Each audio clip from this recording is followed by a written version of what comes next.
What's going on, everyone? American in Leeds, the American in Leeds YouTube and Spotify channel. Hope you're all doing well. You can find me on Twitter, also known as X, to you cool cats, at American in Leeds. I am from America. I live in America. I love talking about Leeds, and this is really the main way to do it. And no, I'm not related to Gabe. Shout out, Gabe. You've come on my show a couple times. Anyways, I'm going to do this maybe once a week on Mondays. And basically, it'll be kind of rumor mill and really forecasting the 49ers. The 49ers, that's like my value in this space. I think I can read the tea leaves a little bit because I've been studying the NFL for so long. About how these folks like to operate and what they're building, which is a real data-centric approach to, I think, squad building. In my last video, I did what's called a depth chart. I look at things as I think most should. In order to avoid being square peg round hole FC, you have to look at it as your depth and not try to start to say, well, this player could actually play over here and this player could play here. And then before you know it, you're back where you started, where we were in the Prim under the Radrazani area, where it was very thin. You're having players play out of position. You don't want that. You want to build a squad where there's a lot of like for like, and there might be some flexibility. The Stuart Dallases of the world and Marcelo Bielsa's first season are rare, right? As far as being a Swiss Army knife and playing every position. So look, what I think this window is going to be like as we are about to embark on it actually opening up is a very, it's going to be ramped up. It's not there. I thought that they could get a big signing in the door in the first month. I don't think that's going to happen.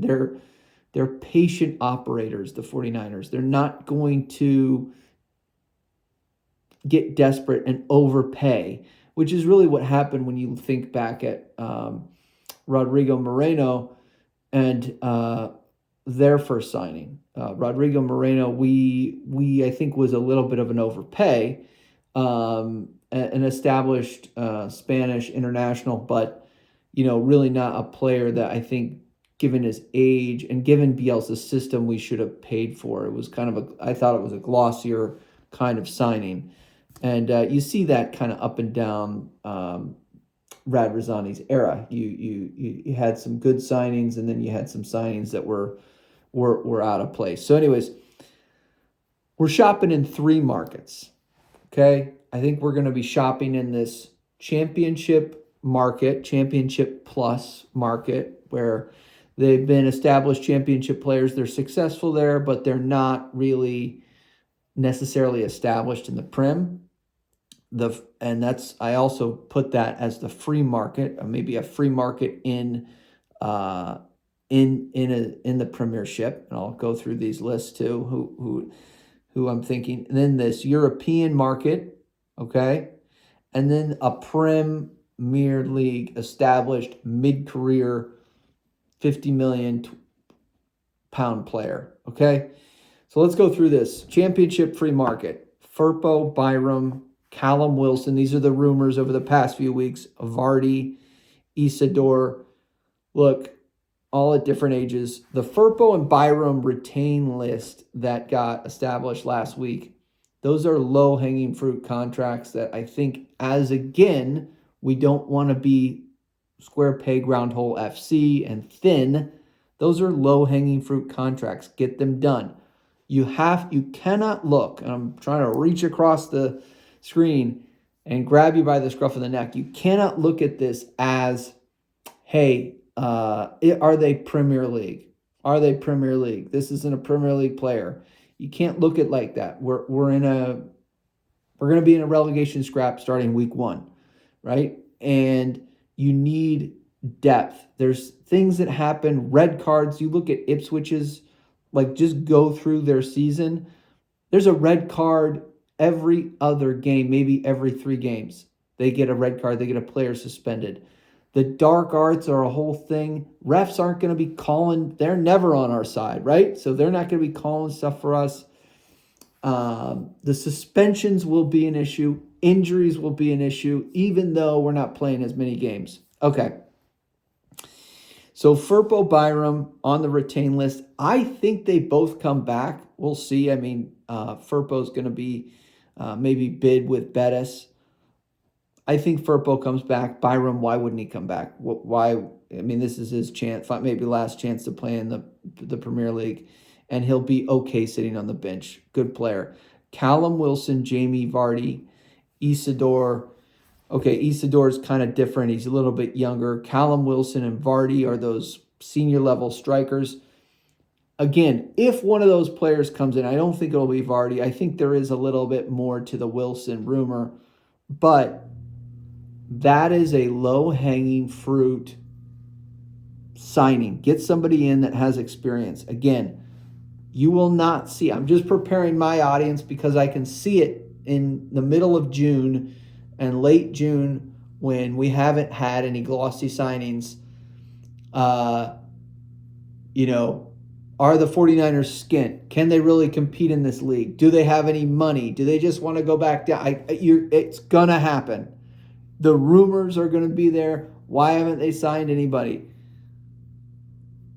It's going to start with the slow. Now, Leeds United play Manchester United on July 19th. I'm telling you right now, we're going to have basically the same squad. There's not going to be too many glossy signings on that 19th game against Manchester United, and people are going to start to panic. Relax. They're going to get business done, but they're not mugs. You saw it the summer before. You saw it the summer before that. Since they've been established here, they're not going to do it. So let's go over the second market, the mid-European market. 49ers are going to be in there for Leeds United. This St. Gallen striker or winger, Grubels, I'm not sure I'm saying it right, but that's got some legs to it. I think that is a true signing. Whether it'll happen or not, I don't know, but I think there's rumor to it. I think there's legitimacy in that rumor. And then you've got this Premier League market signings, right? And these are like the Kelleher, Simicast, McAtee, etc. I don't buy them. If you look at Liverpool specifically, they're not really friendly to us and to any kind of like Premier League team. Let's throw Solomon in there, right? Because Solomon's up now with us and Tottenham. But let's do Keller and Simicast. I reflect back on Minamino. When we were desperate for a additional striker and winger, they didn't even lend Minamino to us. They didn't even lend him, even though he played like 45 minutes in a cup game. That's how tight, Liverpool are. I don't think we'll ever, I don't want to say ever do business with Liverpool, but I don't think we're going to be doing business with Liverpool. I just don't see it. Maybe I'm wrong. There's been other deals that have fallen through with Liverpool. I just don't think the relationship's there. Maybe they fear us as a big club. I don't know. McAtee, again, Manchester City. They like to hoard players. And they don't like to really do deals, I think, within the league. So I don't see McAtee there as a legitimate. Again, Leeds is a big club, so we're going to get a lot of clickbaity articles because that might run it up to some actual rumors in front offices. But I'm not buying that. Solomon deal's not going to get done early.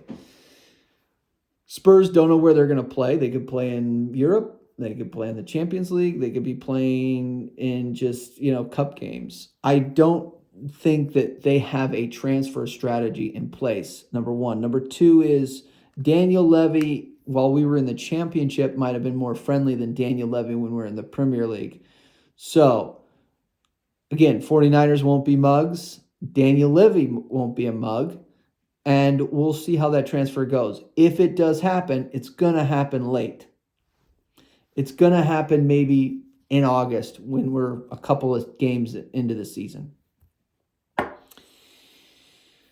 So again, the signings are going to ramp up. The big, glossy number 10 that I think we need, because we cannot go in the season with Brendan Aronson as our number 10, our first choice number 10. It's going to be August. It's going to be August until we get some of those signings. I want to prepare my audience. That's what I think. I could be wrong. 2 weeks from now, 3 weeks from now, I could be like, holy crap, 49ers are spending money left, right, and center.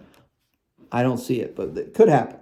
All right, Jack Harrison. Let's go to little Jack Harrison, what I think is going to happen with Jack. Jack Harrison will come back into Leeds United. He will take training. You will see him at the Thorpe Arch, inside Thorpe Arch training sessions that get released over the summer.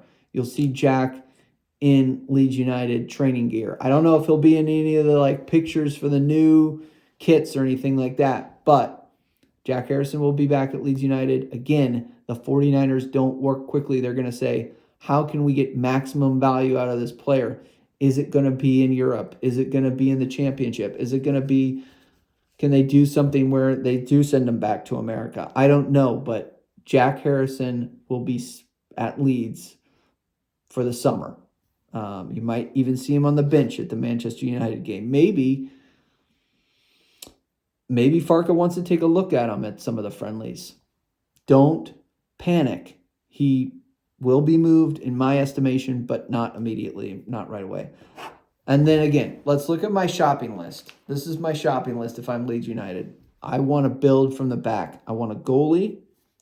I want at least one center half, maybe two. The Vober question is interesting to me because Vober has some flexibility on that back line. If there's a Swiss Army knife type player in this squad, maybe Ampadu, yes, of course, but Vober could also be that, and his value to us could be good because he's so flexible. Now, again, because he was a snake, because he was a player that didn't get on last season, he had some injuries.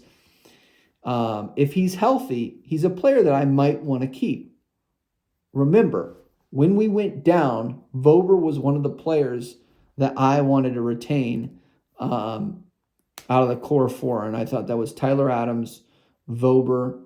I didn't say Sinisterra because I thought he was gone. Nanto and Somerville. We wound up maintaining the other two. Obviously, Adams went on. See you later. And then Vober left. So just don't completely write Vober off just yet. So fullback, midfield, again, Vober can play fullback. Midfield, Vober can play midfield. I think we need signings there, a 10 and a striker. If I'm like, you got to only sign 3, goalie, 10, and striker. And we're light in a lot of areas. So goalie, 10, and striker, and those are big, big signings. The goalie will probably get done earlier. The 10 will get done late, and the striker will get done late. Like last 2 weeks of the window, the 10 and the striker will come. That's my prediction. Even if it is a Wilson or whatever, he's not going to be the striker, the glossy striker that they sign. What do you think? Let me know. I respond to every single comment because I love to talk about Leeds. Who we getting? Who you want? And it's nice to just enjoy some football. Up the whites. March on to go. Leeds, Leeds, Leeds.